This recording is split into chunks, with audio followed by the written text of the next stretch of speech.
Okay, this is topic 8.6, graphing y equals x plus or minus h squared. All right, graph the following functions. So we are going to go to y equals, and we are going to put in our x squared, and then we're going to go to y2, and we're going to put parentheses, x plus 5 parentheses squared, and we are going to graph it.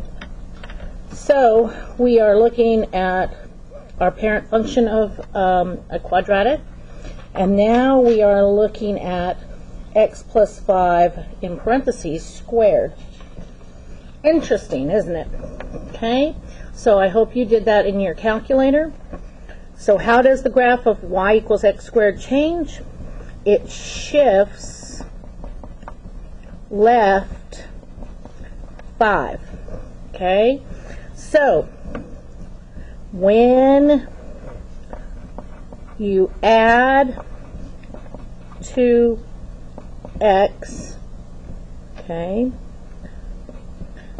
it shifts, can't spell shifts right. It shifts the graph left. Okay?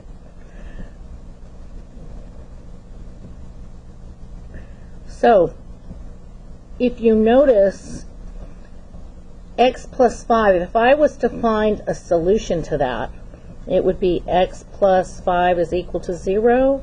Well, think about it. You would have to do x is equal, and you would subtract 5 on both sides to negative 5. And that's why it's shifting left. Okay? So it shifts left if you're adding to x.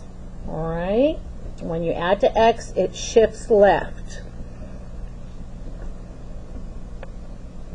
Alright, so let's look at the next one. It says graph the following functions. So now I'm going to do y equals, I have x squared. Now I have, instead of x plus 5 squared, I'm going to clear that, and I'm going to put parentheses, x minus 5 parentheses squared, and we're going to graph and see what happens this time. And I'm sure you can guess by now, after what I just showed you, what's going to happen. And if you notice, your parabola has shifted 5 to the right. Okay? So how does the graph change? Shifts right 5.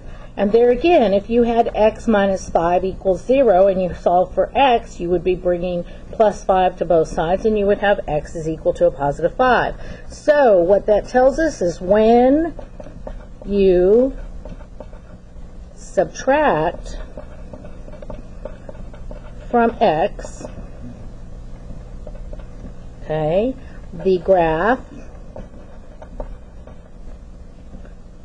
shifts to the right. Okay, so describe the change in y equals x squared for each of the functions given.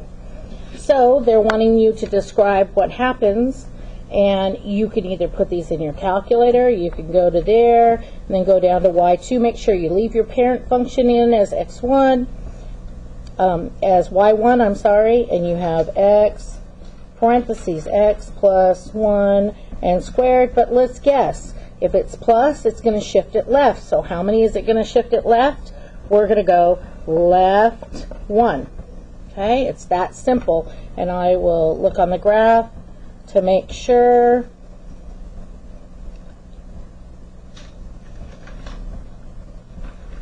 And that's exactly what happens. It shifts over 1. Okay, so this is number 2 is x. This is going to be right 3. Okay, now you've got two things going on. With that negative sign outside, if you were to put that in your calculator, let's go back to y equals, and let's go down to y2, clear that, and let's put that negative sign, parentheses, x minus 7, parentheses, squared. And if I look at that, you have a couple of things that's happening here. First off, you will be moving to the right 7, but also, remember that negative, okay, before this, because this is really, if you figured that out, x minus 7 times x minus 7, so you would have a quadratic function. So that is moving it not only to the right 7, but it is also reflecting it over your x-axis. So it opens downward. Your parabola opens downward. So you have reflects and right 7. Okay, so we're starting to put more together here. So on this one, that negative sign says you are reflecting. It reflects. The plus 4 means and moves it left 4. Okay. This is from the other day. Now we've got a negative 1/3 x squared. Remember, if it's a negative, it's going to reflect, open, in other words, open downward. Okay. And what happens when your coefficient of x squared is less than 1? Do you remember? I don't know. Maybe we should go back and put it in. So let's go down here to y2, and let's put in negative 1 divided by 3 x squared, and let's graph that. So there's your parent function. Oh, look at that. It widens. It's compressing it. It's flattening it towards the x-axis, okay? So it reflects, and it is a vertical compression.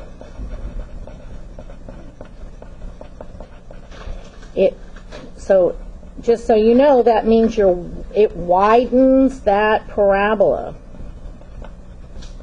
Okay, so that is called a reflection and a vertical compression. Over here, now remember, if the coefficient of x is greater than 1, it is going to, well, just go ahead and look at it real quick here.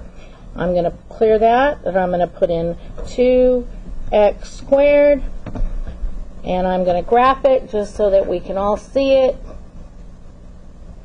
So now there's your parent function. So what happened this time? It narrowed the parabola, didn't it? So that's called, do you guys remember what that's called? Maybe, maybe not. Hopefully, that's called a vertical stretch.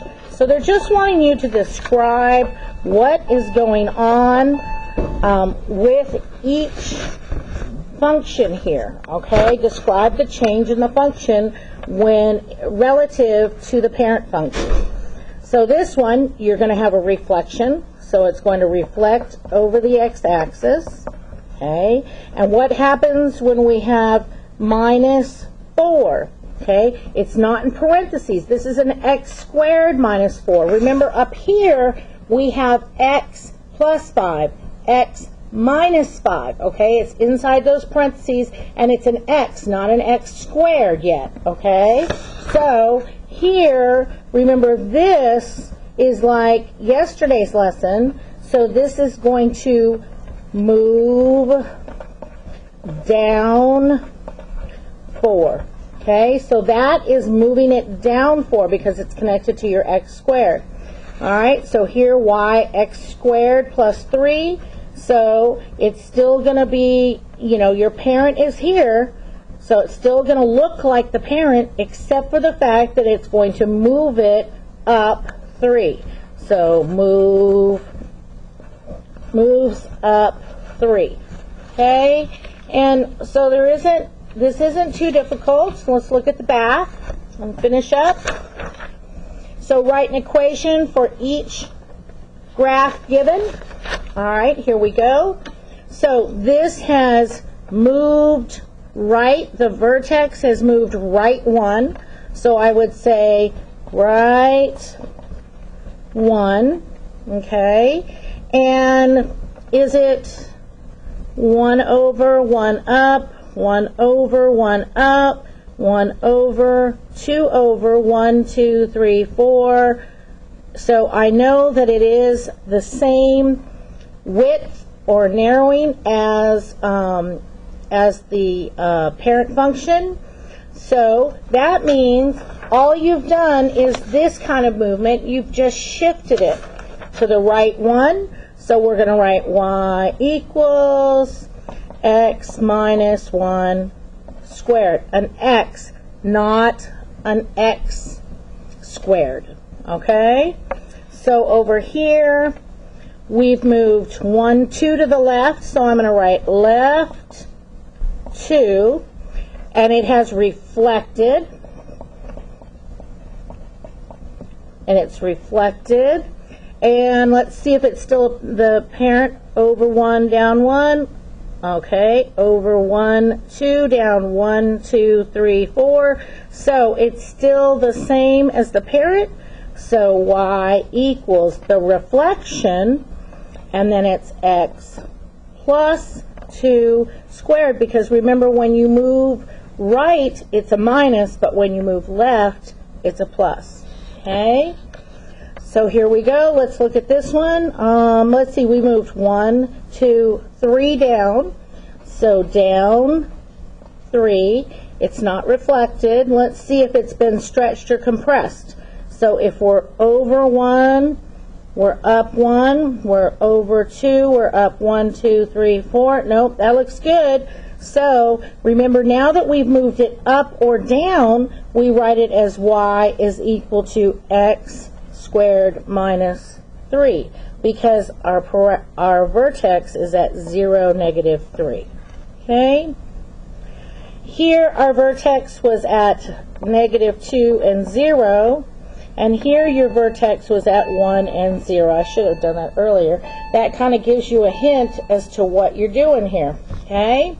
Every time, if you notice. All right, here your vertex is at 0 and 2, so it has moved. It has, number 1, it reflected, didn't it?